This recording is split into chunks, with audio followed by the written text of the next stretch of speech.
The Texas Parks and Wildlife television series is funded in part by a grant from the Wildlife and Sport Fish Restoration Program. Through your purchases of hunting and fishing equipment and motorboat fuels, over $50 million in conservation efforts are funded in Texas each year. Additional support provided by Ram Trucks, built to serve.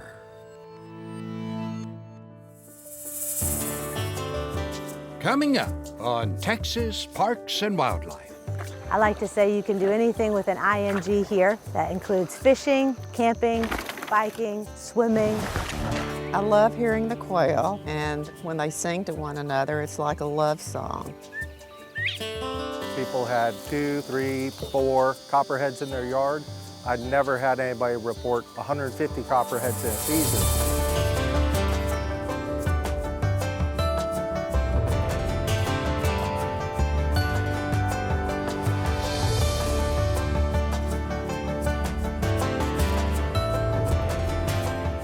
Texas Parks and Wildlife, a television series for all outdoors.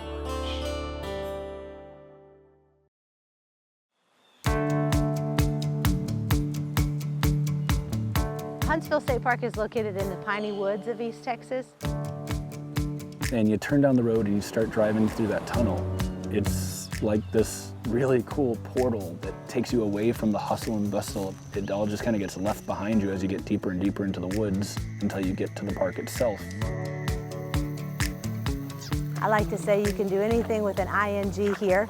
That includes fishing, camping, biking, hiking, swimming, all kinds of fun opportunities outside. We have 187 campsites at the park, which may seem like a lot, but with the amount of trees that we have in the campground, you don't feel like you're on top of your neighbor and you still feel pretty secluded.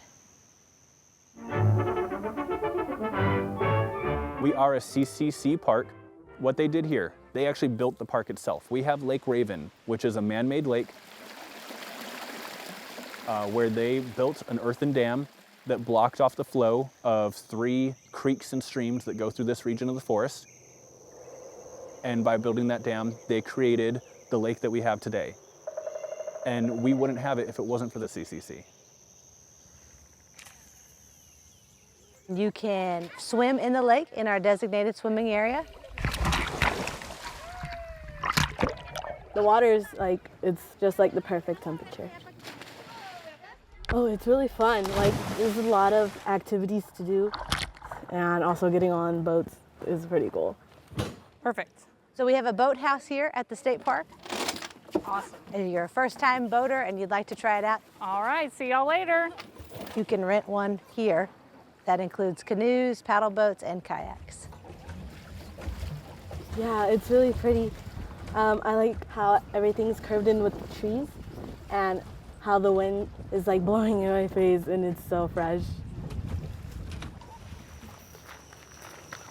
We're doing the Chinquapin Trail, the 6.8-mile loop that covers a pretty good section of the park.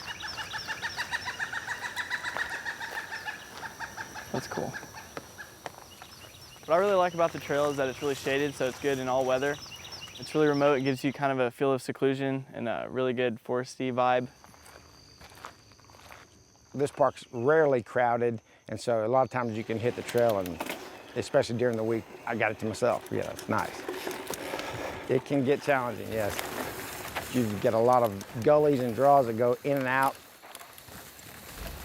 I just love the exercise, and to be this close to nature and just to be out where you can enjoy it. It's a nice trail to ride.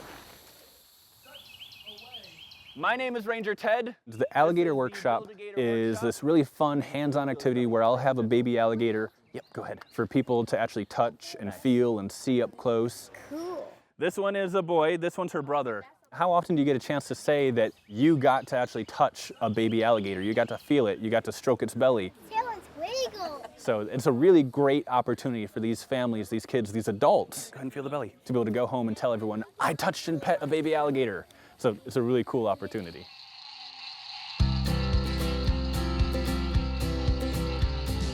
Huntsville State Park is a really awesome place because it's home to all these different memories. And it's a great place to make new memories because of all the different things it offers. If you're looking for your classic East Texas Pineywoods lakeside getaway, Huntsville State Park is definitely where you should stop.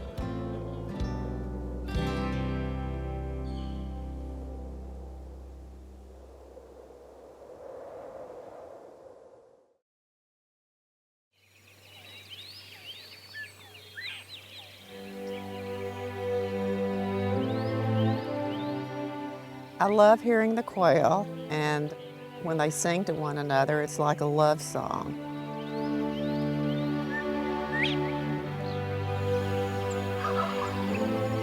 I think every day the beauty changes. There's something new, a new flower, a new fawn.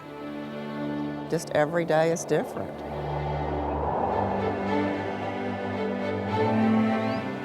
My name is Berdon Lawrence, and my wife, Rolanette. We're the proud owners of the Laborcitas Creek Ranch. We want to keep a balance with nature and make sure that we're doing the right thing for the wildlife. We think the beauty is letting nature do its own thing. I didn't realize I was going to be a grass farmer, but managing the grass and managing the trees and managing all that has really been fun. And we have, 16,000 acres and about 80 duck and dove ponds. With the sandhill cranes and the ducks this year. One of the main reasons why the ranch has thrived so is because we have a wonderful staff and we consider them our family. Yeah, I agree. And thanks to our ranch managers, it's really looks so much better than when we first bought the ranch. I think his name was Ed Lassiter, and he got involved here in 1905, and he built this ranch up. Yeah, there was a dairy farm here, but there was also cattle being raised, for slaughter. We keep a few head of cattle. All total here on the ranch is about 90 head. Very important that we utilize the cattle. They clean the underbrush under the mottes, and we move them in groups of 30, and we move them around various pastures as needed to help manage the grass. This is excellent habitat for South Texas. There's a lot of plant diversity, which doesn't just come along by itself when it's been overgrazed. It takes a lot of work to get habitat looking like this again. About 20 years ago, when the Lawrences bought Laborcitas Creek Ranch, it was overgrazed. In the dry conditions like this time of year, it looked like this. Hardly anything for quail to hide in or anything. Yeah, there's definitely not a lot here, especially for wildlife. There's hardly anything for them to eat. There's virtually no cover, especially for your smaller animals like quail. So you can see that this site, compared to the last site, which was overgrazed, there's a lot more forest diversity, it's a lot greener, and there's all kinds of different plants out here, which is great for wildlife. Yes, man, like right here we got some hearts delights, which only grow here in Brooks County. And then once we start getting into this taller grass area, we got seacoast blue stem growing here, some horse mint, and then we start getting into our brush species in here. This kind of land management that makes good, healthy rangelands is a value to all kinds of wildlife populations, insect populations, all the things that anybody who cares about the outdoors is going to care about. Thick like that because of the deer. For the deer and really a lot of the wildlife, keeping those creek bottoms in heavy brush is a great way of going about it. What we could do, Dave, is... So whether it's grassland migratory birds, whether it's pollinators, monarch butterflies, all kinds of things are benefiting from the work that they do here at Laborcitas Creek.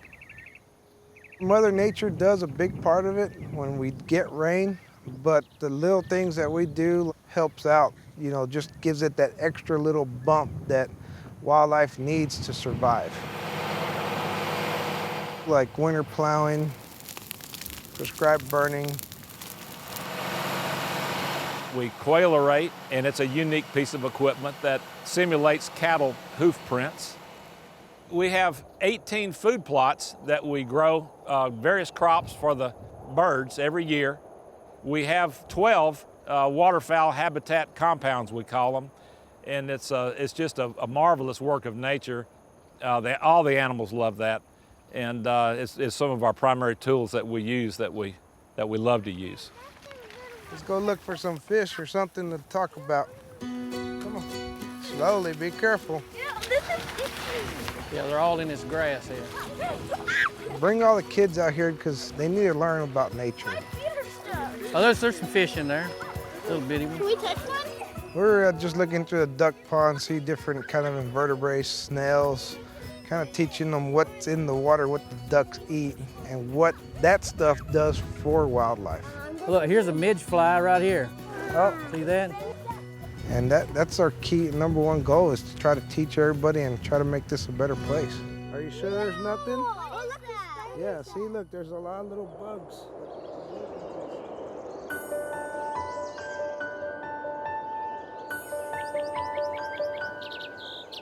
The reason why we want to conserve the wildlife is for generations to come, so they can appreciate the wildlife as much as we do.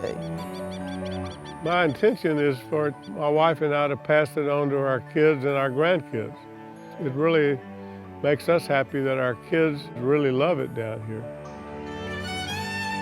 We're returning it back as a prairie state to take care of the doves, the quail, the deer, the turkey, and the ducks.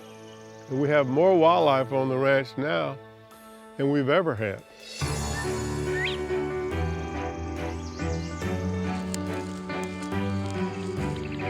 We're real proud that we've been able to really turn this ranch back into a kind of a paradise.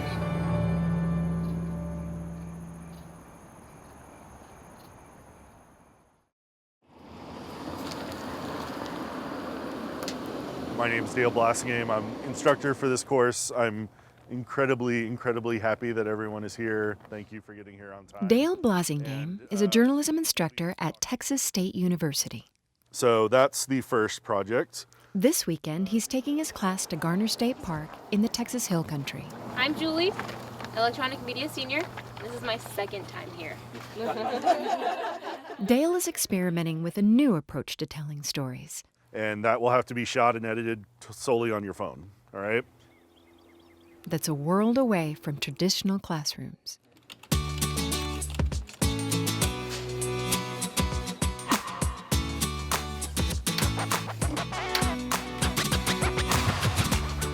During the week, Dale teaches the basics of news writing.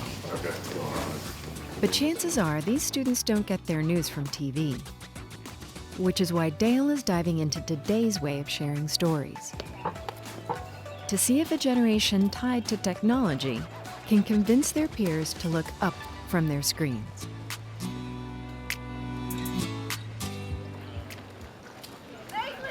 For many of Dale's students, this is their first time in a state park. This mobile storytelling class was one that I pitched because it marries my two loves, which are technology and being outdoors. Dale is the guy who visited all 95 Texas state parks in 1 year, many with his dog Lucy. Now he wants to help students find their own stories outdoors. A lot of the modules that we've talked about are composing a shot and how to interview people and how to tell a story. Those skills are still really important. I mean, that is what storytelling is all about. But now we're learning to do it with much simpler and more compact and more mobile tools. Next. Well, simple may be a relative term. The university is providing extra equipment to turn phones into storytelling devices. Y'all know how to work this thing? They're going to be working primarily with their phone, shooting on their phone and then editing on their phone as well. Hello. These skills are just how it's done now. Feed it down their shirt and out. Texas Parks and Wildlife has said it needs help getting college-age students into the parks. So that's what a lot of our video projects are going to focus on. Okay, you ready? The first story of the day goes out on Snapchat, a social media application popular for its temporary nature. Hi, I'm Katie. And I'm Di. We're from the School of Journalism and Mass Comm. And we're taking over the Texas State Snapchat. Snapchat is a little difficult to explain, but it's a social media platform where you can share instant photos and videos. I'm here with a group of 17 students who do video projects at Garner State Park. What I really like about mobile storytelling is that it's a lot easier to stay connected to where you are and what you're doing, and also be able to take a little piece of that back with you, back to the cities. So we're going to be interviewing people and learning about their experiences with the outdoors. With Snapchat, I don't really have to think too much and just kind of share what's going on right now. Students are let loose to find some more stories. Yeah.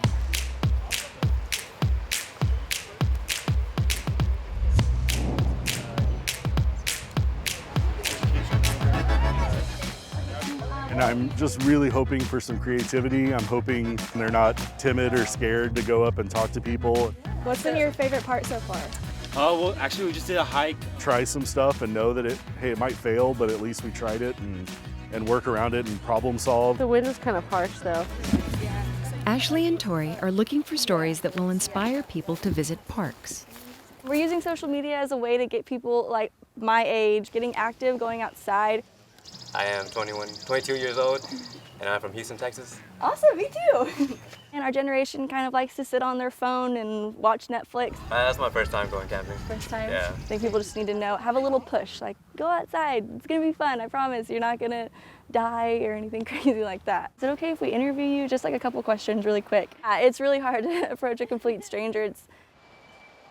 Meanwhile, another team is focusing on fun things couples can do in state parks. I haven't explored state parks, and I know a lot of my friends haven't either. So we're trying to catch the ones that do come out and see what attracts them to it. Would y'all be interested in doing a 5-minute interview about state parks and why y'all like to come? Or no, it's okay. It is hard, but I think you just have to do it.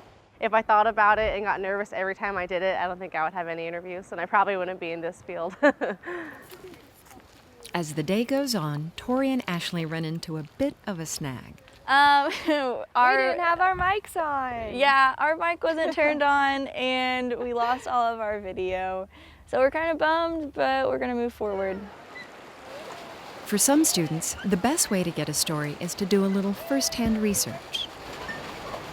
I want to help foster that next generation of people who enjoy our lands here in Texas to connect with them on a really personal level, because they consider that is their base. Ready? 1, 2, 3. I do not know. A trip to Garner wouldn't be complete without a hike up Old Baldy. This was a brand new experience for me, and I was hands and knees for a lot of it, getting up and down. You okay? I'm just getting your feet. Oh, okay. And hers wasn't the only struggle. I'm dying, Sophie. I'm gonna die.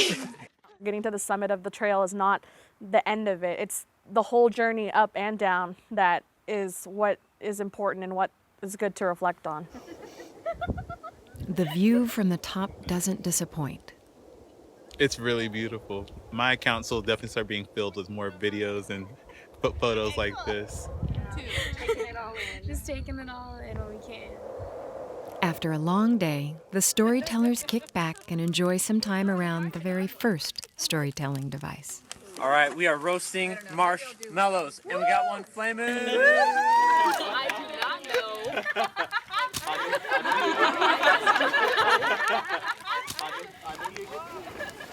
know. Back on campus, it's time to settle up. They had to answer the question of why should young people visit our state parks or get outside. The cool thing with that is for a lot of these students, this was their first time in a state park. So who better to tell young people to get out into the parks than somebody who's experiencing it for the first time and kind of witnessing that magic.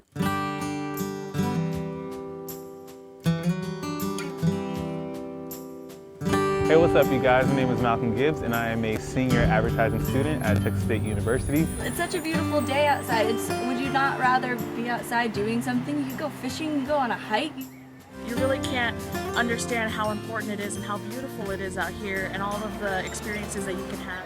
And it's also really cheap. Being out here is just a good break from life. I think college-age students are a lot more introspective than people give them credit for, and they're looking for ways to connect. And so I am more than willing to do anything and everything I can to get people out into the parks and spread that message. I'm really excited for my friends to see all the stories I told this weekend. If I could relive this weekend over and over again every weekend, I would, definitely. This won't be my last trip to a state park for sure.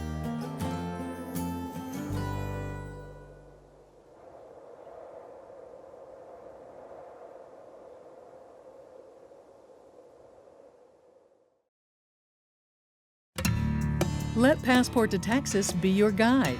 Listen to the weekday radio series and encounter fascinating wildlife. Explore cooking wild game. Enjoy the country's best hunting and fishing. Visit PassportToTexas.org to find a station near you. And remember, life's better outside. If you head down a dirt road near Sweeney, Texas, keep your eyes peeled. Because underneath these towering oaks, slithering below the Spanish moss, are plenty of these guys.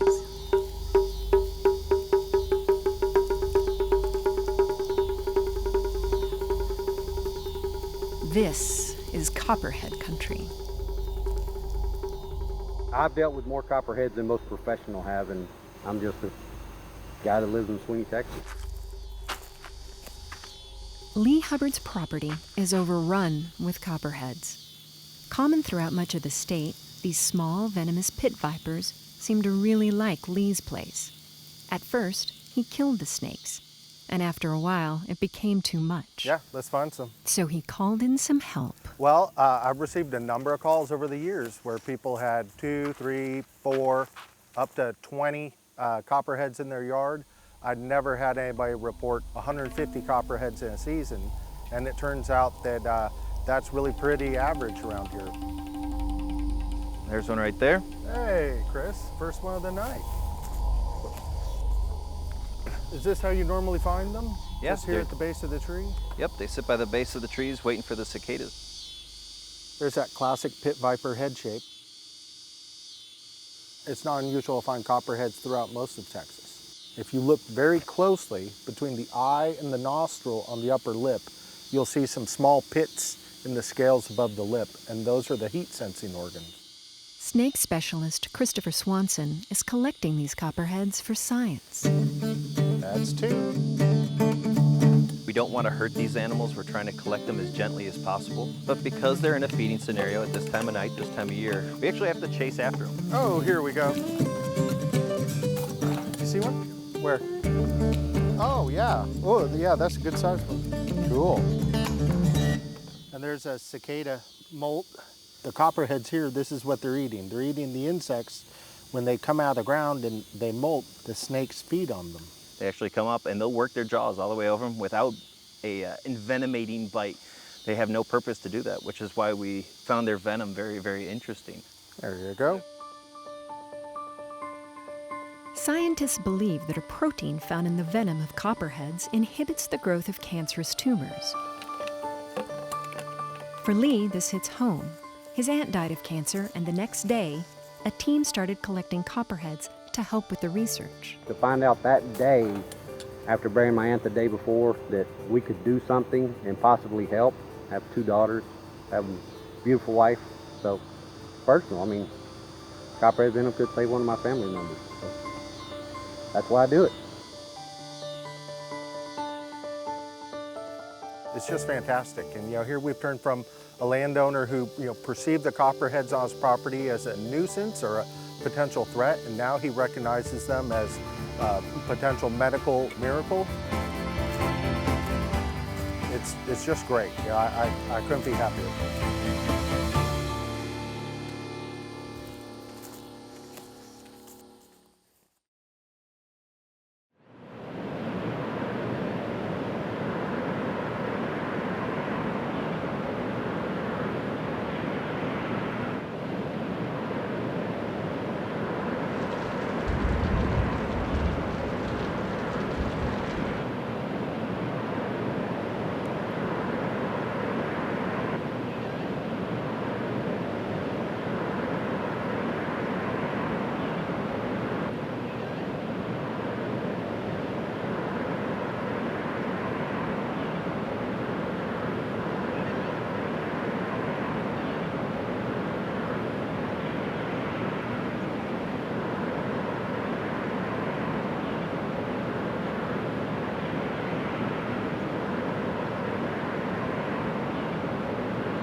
This series is funded in part by a grant from the Wildlife and Sport Fish Restoration Program. Through your purchases of hunting and fishing equipment and motorboat fuels, over $50 million in conservation efforts are funded in Texas each year. Additional support provided by Ram Trucks, built to serve.